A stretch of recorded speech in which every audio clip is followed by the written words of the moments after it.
Hello guys and welcome to my thoughts on El Clásico. It's Real Madrid 2, Barcelona 0. It was a thrilling affair last night and I thought I'd go and do a match review on it. I haven't done a video for a while and I thought, let's talk about the biggest game on the planet, the most contested affair, the affair that everyone around the world wants to tune into. Yes, it isn't the same clash these days, but of course, it still means so much. Real Madrid have won by 2-0 here, and for us culés, it does hurt, but I'm here to dissect everything. I'm here to give my thoughts on what was quite a good game I felt last night. So here we go. I think it's best to start with the tactics of both teams, the setup of both teams under Zinedine Zidane and of course Quique Setién respectively. We start with the Real Madrid lineup. It was basically what we expected, almost like a 4-4-2, 4-3-1-2, but they went with Marcelo at left back over Mendy, which really we didn't exploit enough, and we'll get on to why we didn't do that in a later stage of the video.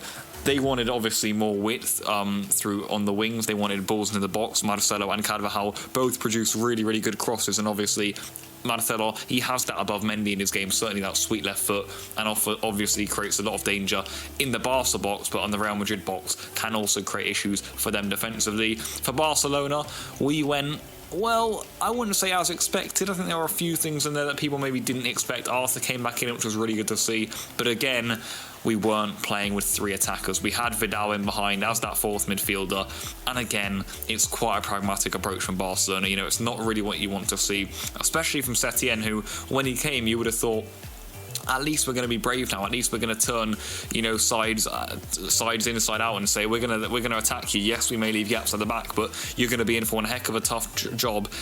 Whilst, you know, we are still attacking teams, it does still feel like we've got that Valverde print on the team, and of course that's going to take a bit of time to remove. You know, you can't just immediately change the way a team's playing, but what Setién can do is pick the correct lineups, and obviously it was great to see Alba back there. I was unhappy not to see Longley, but to be fair, Titi barely put a foot wrong, and Barca actually defended quite well on the day for what was quite a rampant Real Madrid in the second half. The two goals, they were a little bit, you know, like annoying, scrappy out of nowhere, when really they had some other good chances. But if it wasn't for blocks from the likes of ter Stegen, Piqué in there, maybe even Sergio Busquets, and also Nelson Semedo, who had a great game, then it could have been more for Real Madrid on another day. But the way that both teams have played this season, it was an interesting Clásico, and I think, you know, I'm not sure if Real Madrid deserved to win or not. I think a draw maybe would have actually been fair, but I think the best place to start is going through the match action. Let's start with how this game started. Real Madrid were on the front foot. Barcelona didn't have the ball a lot, quite similar to the Real Madrid-Man City game, actually. You know,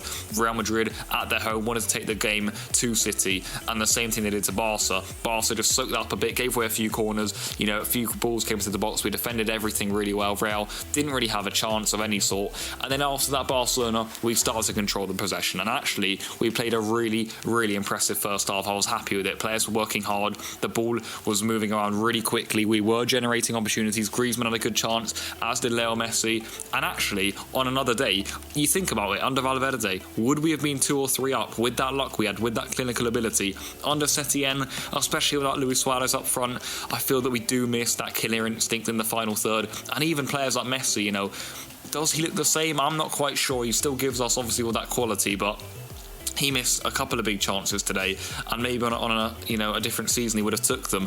Griezmann, we brought him in really to kill chances like that, and we saw him do that against Napoli midweek, but what a great opportunity it was for him, you know, around the half-hour mark when Alba cut it back to him. And let's not forget, guys, Arthur Melo running through against Toni Kroos, and a great save by Courtois. So, I mean, Barcelona had 3 really good chances in that first half, and Real Madrid, well, they probably had 0, you know, chances where you thought, how is that not a goal? Yes, Vinicius was getting in behind, as he always does in the Clásicos, but he, you know, his end product, it's always the same.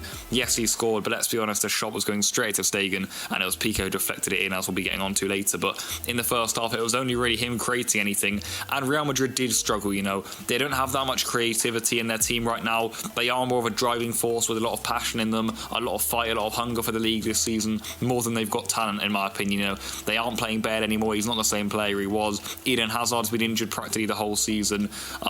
So, you know, on the top level of caliber player, they don't have that much of it actually when it comes to the final third. So they are more of a sustainable block right now that will try and keep clean sheets against you and snatch goals when they can through massive pressure overloads. And essentially, that is what they did. And that leads us on nicely to the second half, because Barcelona actually started it quite well. I think it was Piqué who said after the game that we felt at half-time that we were playing against one of the worst Real Madrid teams in the last 10 years. So that tells you how confident the Barca players were. They felt they had Real Madrid, and really that first half was good for Barca. I was expecting the second half to be quite similar. We'd have to ride a bit of pressure from Madrid, but I thought we'd still have chances. And really, whilst we had a couple, we didn't actually have that many. We started the second half decently well. First 10 minutes, we were in control again. The Real Madrid crowd, it was quite, dull. But it was around the 55th minute when everything changed. And Real Madrid this season, I've always said it, are a team that massively plays on momentum.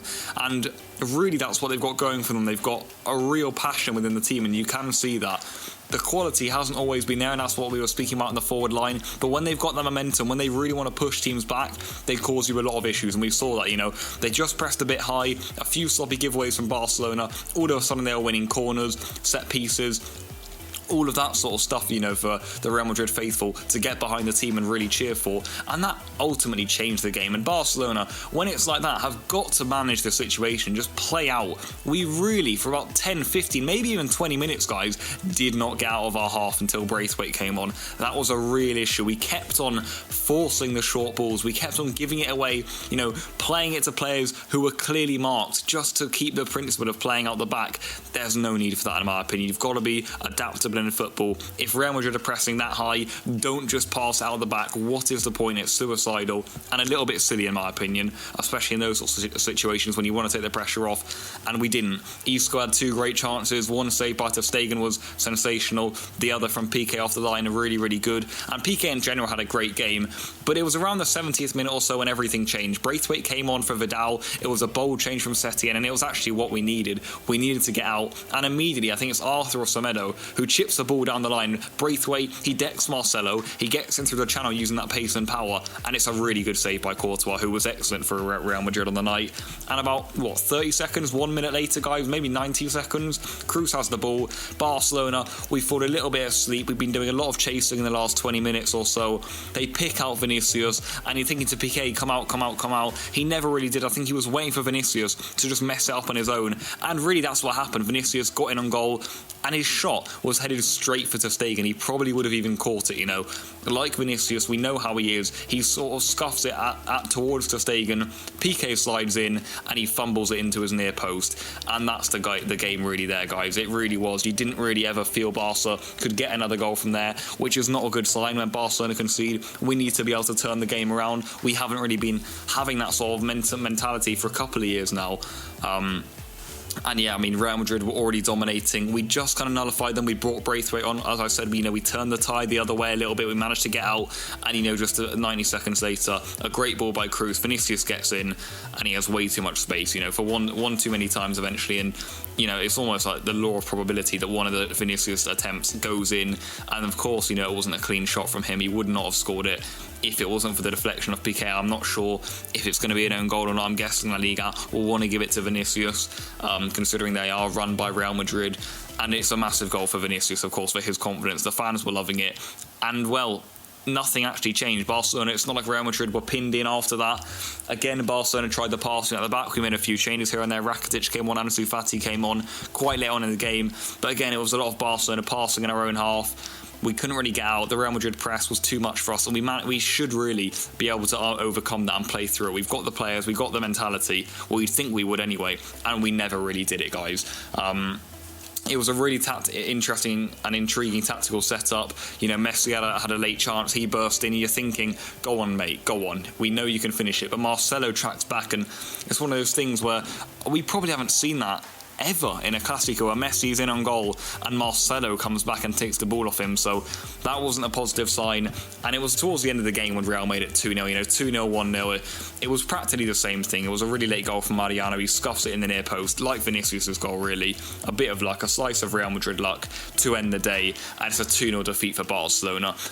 In all honesty, I don't feel terrible about the game as a Barca fan. It's the third Clásico we've lost in 6 or 7 years. It's a really good record we've got. We've really become a little bit spoiled and a little bit accustomed to just coming here and humiliating Real Madrid on whatever occasion we get. And I think, you know, despite the fact the media, the fans will try and cover that up, that's Real Madrid's first win in the Clásico in a lot of years, guys. And like I said, their third win in about 7. So, I mean, that's not 7 Clásicos either, guys. Their third win in about 7 years worth of Clásico. That's about 12, 14 Clásicos right there. So, you know, often we've given them big defeats. This was a narrow victory for Real Madrid. It was a tightly contested game. They put pressure on our second half and they got their rewards. Barcelona couldn't get out. We missed chances in the first half that on another day we probably would have scored, or with another coach maybe we would have scored just with that different slice of luck. It didn't fall for the Azulgrana, and eventually Real Madrid get their massive 3 points and are now 1 point ahead of us in La Liga. And as expected, you know, there's been a bit of a meltdown. I think the team feel really, really down about it. I'm hoping the mentality doesn't drop completely. That would be a really bad sign. The papers are, you know, ripping into Setien, all of this, all of that, mocking players, doing this, and it's all too much for me. You know, how many times have we humiliated Real Madrid over the years, and the world moves on as if nothing happens? But Barcelona lose one time against them, even though it's just only 1 point behind them in the league. You know, seasons before, Barcelona have been humiliating Real Madrid to give us about 14 points leads in the lead. So, you know, that says, you know, the luxury we've had as Barca fans in the last decade, I suppose.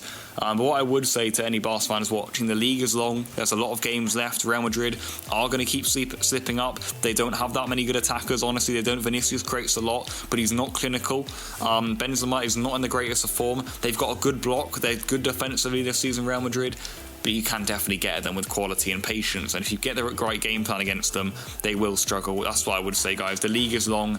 The league is not over yet. And I'm just hoping the Barca players don't feel like that. I really do, because that'll be a test of our mentality. We're 1 point behind, and they feel like the league is lost. I don't understand that. I really don't. And that can't be happening. You know, we've got a massive game against Sociedad at home at the Camp Nou. That's going to be 5:30 UK time on a Saturday. That's a massive, massive game. You know, that's probably the third best team in La Liga right now, for being honest. So behind Barca and Real Madrid, so another massive test, and I'm actually excited to it. I'm excited to see what these players can offer on another big game. Let's see if we can get 3 points. That'll be a massive boost. Then we've got Mallorca away. It's time to improve that away form. Then the Napoli home game, a chance to get into the quarterfinals of the Champions League, when Real Madrid themselves could easily be getting knocked out by City. How much of a good boost to our season would that be, guys? And then you also got the game against Leganés at home just before the international break. Another great chance, if we play it right, to get more 3 points on board. And then you've got big games after that break. So there's chances for Barcelona, there's chances to make statements, to tie the league back, and Real Madrid will keep on dropping points. I promise you that, guys. We just got to focus on ourselves. We've got some big games coming up. We've got players to do it. We've got a coach who knows what he's doing, and we've all got to stick together now, in my opinion. I don't like some of the negativity I've been seeing for what isn't really the biggest cause, in my opinion. It's not like we've been beaten 5-1, 3-0, etc. And it's not like this has been happening on a regular basis, which it has for Real Madrid. Real Madrid, every time they play Barcelona in the last 5 years, they lose. It's basically that simple. For Barcelona, we always win. We've lost one here narrowly in understandable circumstances, really, especially this season. You know, it is kind of a transitional year. It's a very odd year. We're missing a lot of key players. We've lost narrowly, and that's that. We need to move on now. We've got big games, like I said. And yeah, guys, that was my review of the game. I hope you guys did enjoy it. Please do drop a like if you want to see more videos. I'm going to be releasing a few more over the next couple of weeks, I think, than I have been doing in the past. But yeah, those were my thoughts on the Clásico, my thoughts on the whole situation, on the game, on the lineups, of everything that went on, the tactics, you know, the La Liga season this year, what I think's to come, and my perspective of Barcelona. So there you go, guys. Thank you guys so much for watching. Drop a like if you did enjoy it, and I'll see you all very, very soon. Goodbye.